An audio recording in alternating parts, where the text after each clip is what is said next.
আসসালামু আলাইকুম। Gravity school of সায়েন্সের ইউটিউব চ্যানেল এবং ফেসবুক পেজ হতে সবাইকে স্বাগত জানাচ্ছি। আমি এইচআর হাবিব। আলোচনার বিষয় হচ্ছে এইচএসসি আইসিটি চ্যাপ্টার 3 এর সেকেন্ড পার্ট অর্থাৎ ডিজিটাল ডিভাইস থেকে। আজকে আলোচনার বিষয় হচ্ছে সরলীকরণ সংক্রান্ত সূত্রাবলী এবং একটা প্রশ্ন লিখে রেখেছি। এই প্রশ্নটার আনসার নিয়ে আলোচনা করব এক্সাম্পলের সাহায্যে। প্রয়োজনীয় সূত্রাবলী আমরা একটু লিখে নেই। সরল করার ক্ষেত্রে আমরা কোন কোন সূত্র ব্যবহার করি? সরল করার ক্ষেত্রে আমরা ডি মর্গানের উপপাদ্য স্পেশালভাবে ব্যবহার করে থাকি। ডি মর্গানের যে দুইটা সূত্র আছে, দুইটা সূত্রই অসংখ্য জায়গায় সরল করার ক্ষেত্রে ব্যবহার করা হয়। তারপরে রয়েছে A B complement equal to A complement plus B complement. এরপরে এগুলো আছে এ ইন্টু এ, এটা মানে কি? এইটা মানে কিন্তু এই হয়। তারপরে এ প্লাস এ, এইটাও কিন্তু এ হয়। তারপরে রয়েছে ওয়ান প্লাস এ এর মান 0 বা 1 যাই হোক, এটার কিন্তু আউটপুট 1 হয়। তারপরে 6 1 ইন্টু এ, তাহলে এর মান যদি 0 হয় তাহলে এই মান 0, এর মান 1 হইলে 1, তার মানে এটার রেজাল্ট হচ্ছে এ। এরপরে হলো 7 নম্বরে আলোচনা করতে পারি আমরা যে সূত্রটা, সেটা হলো সি ইন্টু এ বি। এটারে আমরা এইভাবে লিখতে পারি C plus A into C plus B, C plus A into C plus B. এরপরে হলো 8 নাম্বার। 8 নাম্বারে কি আছে? 8 নাম্বারে আছে এ প্লাস 0 যদি করি তাহলে কি হবে? এ প্লাস 0 মানে কিন্তু এই হবে, হ্যাঁ। তারপরে এ ইন্টু 0 যদি করি তাহলে কি হবে? এ ইন্টু 0, এ ইন্টু 0 মানে হচ্ছে কিন্তু এ মান 1 হোক আর যাই হোক, এটা কিন্তু 0ই হবে। এরপরে আমরা কোনো জিনিসের ডাবল কমপ্লিমেন্ট করলে কি হয়? এই আসে। এরকম আমরা 10টা সূত্র এখানে লিখলাম। এছাড়াও আরও অনেক সূত্রই আসে অঙ্ক করানোর সময়, সেগুলো মনে পড়ে, সেগুলো আমরা তখন বিস্তারিত আলোচনা করব। তো এই মুহূর্তে আমরা আরেকটা প্রশ্ন লিখে রাখছি বোর্ডে, সেই প্রশ্নটার আনসার নিয়ে কথা বলবো। সেটা হচ্ছে সরল আমরা কেন করব? সরল করার প্রয়োজনীয়তাটা কি?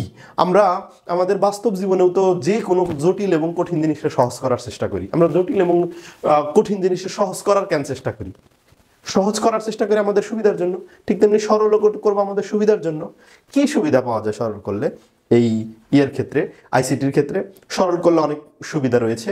তার মধ্যে একটা সুবিধার কথা বলি, সেটা হচ্ছে গেট। আমরা যে এই যে একটা অপারেশন করব, ওই অপারেশনের যে ফাংশনটা হবে সেটা কিন্তু আমাদের লজিক গেট দিয়ে বাস্তবায়ন করতে হবে। তাহলে কিন্তু গেট কম লাগবে যদি সরল করি। আমরা সরল করলে কি লাগবে? আমাদের কম লাগবে। যেমন আমি একটা এক্সাম্পল দেই। সরলীকরণ করার ক্ষেত্রে কি সুবিধা আমরা পাই তার একটা এক্সাম্পল আমরা দিচ্ছি। একটা ফাংশন আমি লিখতেছি, সেটা হচ্ছে এটা x is equal to A complement plus B complement plus A B complement আছে এখানে, আর এখানে আবার রয়েছে হোল কমপ্লিমেন্ট, আর এখানে কি রয়েছে? হোল কমপ্লিমেন্ট রয়েছে। এখন এখানে যদি আমরা সরল করার প্রয়োজনীয়তাটা যদি আলোচনা করি তাহলে ব্যাপারটা এরকম দাঁড়াবে এখানে। সেটা হলো A complement plus B complement plus, আচ্ছা অ্যাট ফার্স্ট এই যে ফাংশনটা দিছি, এইটাকে যদি আমরা লজিক গেটের সাহায্যে বাস্তবায়ন করতে চাই, দেখো কতগুলা গেট আমাদের প্রয়োজন হয়। প্রথমে আচ্ছা ইনপুট দিয়ে নিতেছি, দুইটা ইনপুট এ আর বি, এদের আবার কমপ্লিমেন্ট লাগবে, তো কমপ্লিমেন্টগুলো নিয়ে নিতেছি, বি এর কমপ্লিমেন্ট লাগবে। এবার এখান থেকে আসবে এ নট, এখান থেকে আসবে বি নট, তাহলে এ নট বের হবে এখান থেকে, আর এখান থেকে বের হবে বি নট, এবং তার আবার কি আছে? অর গেট আছে, তার আবার অর গেট আছে। আচ্ছা অর গেট যদি করি, একটু কাইটা নিতেছি, অর গেট যদি করি তাহলে এইরকম লিখবো, অর গেট। এইটুকুর সাথে আবার এ বি নট আসছে, এ বি নট, তার মানে এ থেকে একটা লাইন গেল, আবার বি থেকে একটা লাইন গেল, এবং সেইটা একটা ন্যান্ড গেটের মধ্যে দিয়ে দিলাম। তাহলে কি বাড়াবে এখান থেকে? এ বি নট, আর এখান থেকে বেরোবে এ নট যোগ বি নট। এখন এই দুইটা আবার একটা অর গেটের মধ্যে দিয়ে দিব, জাস্ট সিম্পল অর গেট। তাহলে এখানে কি আসবে? এক্স আসবে।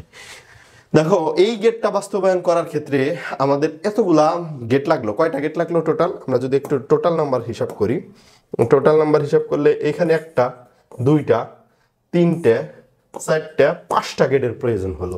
এখন এই সেম ফাংশন আমরা একটু সরল করে দেখাবো, সেক্ষেত্রে কয়টা গেট লাগে।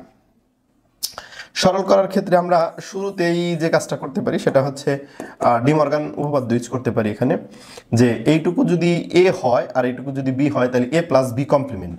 এ প্লাস বি কমপ্লিমেন্টের কি, এ প্লাস বি কমপ্লিমেন্টের হলো এ কমপ্লিমেন্ট যোগ ইন্টু, যোগ আকারে ছিল ইন্টু হবে শিট এ বি কমপ্লিমেন্ট, তাহলে এখানে হবে কি ইন্টু হচ্ছে এ বি ডাবল কমপ্লিমেন্ট, এটা ইন্টু আকারে থাকবে। এইটুকুরে এ কল্পনা করছে, এইটুকুরে বি কল্পনা করছে, তাহলে এ প্লাস বি কমপ্লিমেন্ট, এটা হলো প্রথম সূত্র। A complement into B complement আসছে। আবার কোনোটা ডাবল কমপ্লিমেন্ট করলে আমি বলছি ওইটা বেস ফর্মে চলে আসে, তাহলে এ বি আসবে। আর এখানে A double complement into B double complement, মানে ডি মর্গানের প্রথম সূত্রে আবারও প্রয়োগ করা হলো এখানে। তাহলে কি দাঁড়াইলো, এ বি আসলো এখানে, আর এখানেও এ বি আসলো। A B R A B গুণ করলে কিন্তু এই এ বি আসে। তাহলে দেখো এটা final x is equal to A B. এখন এইটা যদি আমরা গেট দ্বারা বাস্তবায়ন করতে চাই তাহলে আমাদের দেখো এ আর বি দুইটা ইনপুট, এ থেকে একটা বি থেকে একটা, আর এটা এন গেট, বাস হয়ে গেল। এইটা যে কথা আর এটা কিন্তু সেম কথা, বাট দেখো ওইখানে কয়টা গেট লাগছিল, 5টা গেট লাগছিল, আর এখানে একটা লজিক গেট লাগছে। একটা লজিক গেট দিয়েই আমরা এই অপারেশনটা করতে পারছি। এই হচ্ছে সরল আমরা কেন করবো সেই প্রশ্নের উত্তর। আশা করি তোমরা বুঝতে পেরেছো। ভালো থাকবে, সুস্থ থাকবে, আসসালামু আলাইকুম।